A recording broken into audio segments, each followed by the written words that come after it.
ነው? እስኪ ይሄ አምጣ የሚለው ካንተን ራሱ ያቸው አይደል እዚህ ጋር እየሰራ ፐርሰንት እየሰሩ ገንዘብ እያገኘ አንድ ነገር እንኳን እንትን ያለ አንድ መጀመሪያ ጊዜ ሳንደማ አዋጥተውልኝ ሄጃለሁ ሕክምና። እሺ እንግዲህ ያ ነገር የለም ግን አሁን መሰለህ እኮ ኦኬ እሺ ሮዲ አሁን ምን አለ መሰለህ ዋናው ነገር ያው ገንዘብ ያልቃል ገባ እኔም አሁን የሰጡ ሳንቲም ያልቃል ግን አሁን ጤናህን ተመልሰክ ዋናው ነገር መሆን ያለበት ጤና ኪመለስ ሕክምናን በስትክክል ተከታተልና አሁን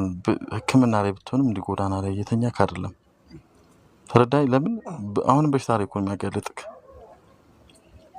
አይደለ ስለሆነ ሕክምና በስትክክል ጨርሰክ ወደ ስራ መግባት ትችላለህ